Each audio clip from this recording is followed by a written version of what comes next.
پاکستان میں سندھ کے علاقے کی تاریخ، جسے مورو سندھ بھی کہا جاتا ہے، قدیم دور سے تعلق رکھتا ہے۔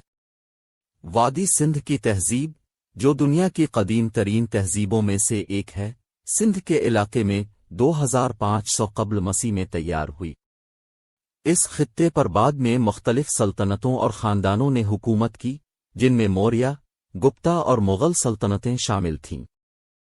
18ویں صدی میں سندھ کا علاقہ برٹش ایسٹ انڈیا کمپنی اور بعد میں برطانوی راج کے کنٹرول میں آیا۔ 1947 میں برٹش انڈیا کی تقسیم کے بعد سندھ کا علاقہ نو تشکیل شدہ ملک پاکستان کا حصہ بن گیا۔ آج صوبہ سندھ پاکستان کا ایک اہم ثقافتی، اقتصادی اور سیاسی مرکز ہے۔ سندھ پاکستان کے مورو کے لوگوں کی تاریخ اسلام سے پہلے کے دور سے ملتی ہے۔ وہ دراوڑ قوم کے نام سے جانے جاتے تھے، جن کے بارے میں خیال کیا جاتا تھا کہ وہ برصغیر پاک و ہند سے اس علاقے میں ہجرت کر گئے تھے، جسے اب سندھ کہا جاتا ہے۔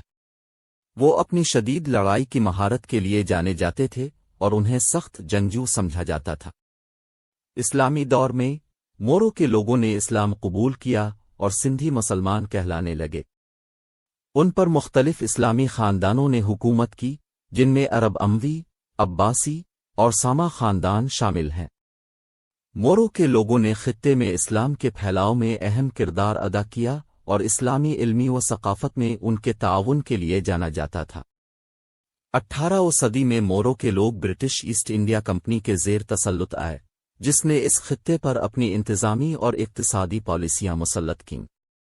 اس کی وجہ سے مورو کے لوگوں کی معاشی اور سماجی حیثیت میں کمی آئی اور ان میں سے بہت سے لوگ انگریزوں کی ملکیت والی زمین پر کرایہ دار کے طور پر کام کرنے پر مجبور ہیں۔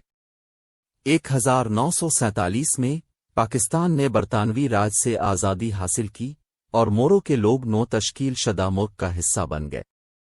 آج بھی مورو کے لوگ سندھ اور پاکستان کی ثقافتی اور سیاسی زندگی میں اہم کردار ادا کر رہے ہیں۔ وہ ادب، موسیقی اور فن میں اپنی خدمات کے لیے جانے جاتے ہیں اور سندھی کمیونٹی کا ایک لازمی حصہ ہیں۔ سندھ کے علاقے، خاص طور پر مورو کے علاقے کی تاریخ بھرپور اور متنوع ہے۔ یہ صدیوں سے مختلف قبائل اور نسلی گروہوں کی طرف سے آباد ہے، جن میں سندھی، بلوچی اور پشتون شامل ہیں۔ یہ خطہ سب سے پہلے 2500 قبل مسیح میں وادی سندھ کی تہذیب نے آباد کیا تھا۔ مورو کے علاقے میں واقع قدیم شہر موہنجو داڑو اس تہذیب کے بڑے مراکز میں سے ایک تھا۔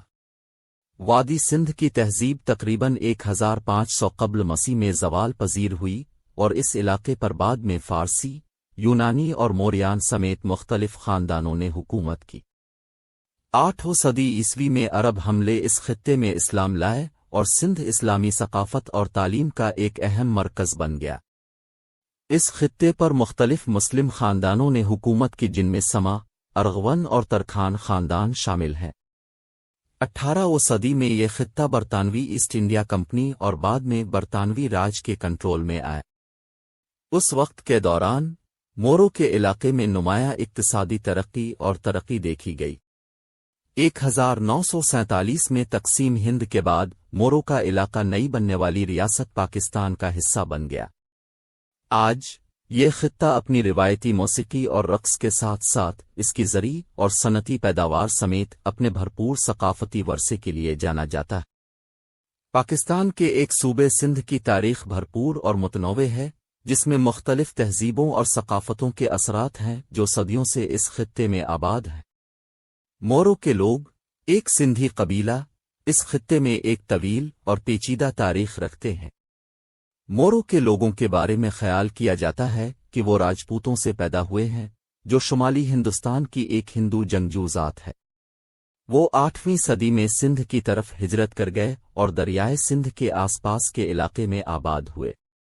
وقت گزرنے کے ساتھ ساتھ مورو کے لوگوں نے سندھی لوگوں کے مقامی رسم و رواج اور روایات کو اپنایا اور اپنی الگ ثقافت تیار کی۔ قرون وسطی کے دور میں مورو کے لوگ اپنی جنگی مہارت اور بہادری کے لیے مشہور تھے۔ انہیں اکثر مقامی حکمرانوں نے بطور سپاہی رکھا تھا اور پڑوسی ریاستوں کے حملوں کے خلاف خطے کے دفاع میں اہم کردار ادا کیا تھا۔ 19 صدی میں برطانوی نوآبادیاتی حکومت نے سندھ پر اپنا کنٹرول قائم کیا اور اپنا انتظامی نظام نافذ کیا۔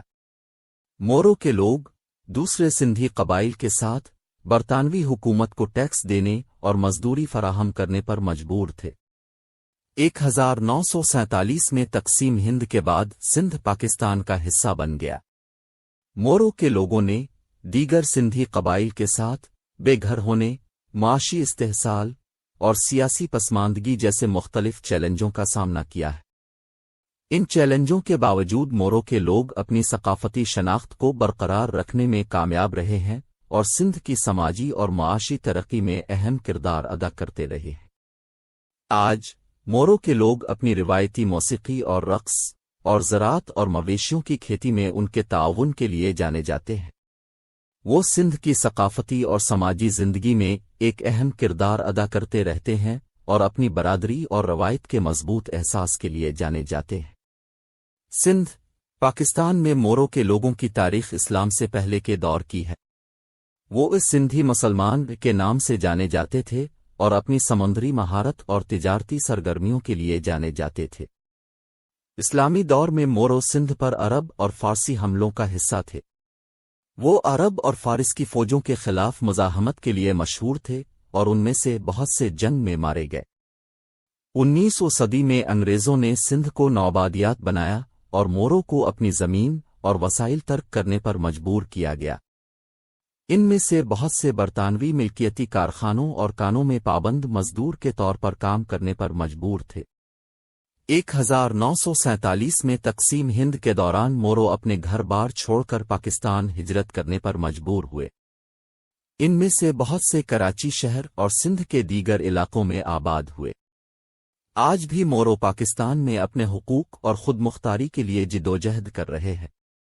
انہیں تعلیم، روزگار اور سیاسی نمائندگی سمیت کئی شعبوں میں امتیازی سلوک اور پسماندگی کا سامنا ہے۔ پاکستان کے صوبہ سندھ میں واقع ایک چھوٹے سے شہر مورو کی تاریخ اسلام سے پہلے کے دور سے ملتی ہے۔ یہ خیال کیا جاتا ہے کہ یہ علاقہ جاٹ لوگوں نے آباد کیا تھا، جو ایک جنگجو قبیلہ تھا جو وسطی ایشیا سے اس علاقے میں ہجرت کر آیا تھا۔ اسلامی دور میں مورو تجارت کا مرکز بن گیا کیونکہ یہ وسطی ایشیا اور برصغیر پاک و ہند کو ملانے والے بڑے تجارتی راستوں پر واقع تھا۔ اس شہر نے 8 اور 9 صدی کے دوران سندھ پر حملہ کرنے والی عرب اور فارسی فوجوں کے لیے ایک فوجی اڈے کے طور پر بھی کام کیا۔ 16 صدی میں مورو مغل سلطنت کے کنٹرول میں آیا اور اس پر مغلوں کے مقرر کردہ گورنروں کی ایک سیریز تھی۔ یہ قصبہ صوفی تصوف کا ایک مرکز بھی تھا اور اس دور میں کئی ممتاز صوفی بزرگ اور علماء مورو میں رہتے اور تعلیم دیتے تھے۔ برطانوی نوآبادیاتی دور میں مورو زراعت کا ایک بڑا مرکز تھا اور کپاس اور گنے کی پیداوار کے لیے جانا جاتا تھا۔ یہ قصبہ ایک بڑے ریلوے مرکز کے طور پر بھی کام کرتا تھا جو صوبہ سندھ کو بقیہ برطانوی ہندوستان سے ملاتا تھا۔ 1947 میں پاکستان نے برطانوی راج سے آزادی حاصل کی اور مورو نو تشکیل شدہ ملک کا حصہ بن گیا۔ آج یہ قصبہ اپنے بھرپور ثقافتی ورثے کے لیے جانا جاتا ہے اور کئی تاریخی یادگاروں کا گھر ہے، جن میں مورو کا قدیم قلعہ، صوفی بزرگ شاہ عنایت کا مقبرہ اور حضرت ابراہیم کا مزار شامل ہے۔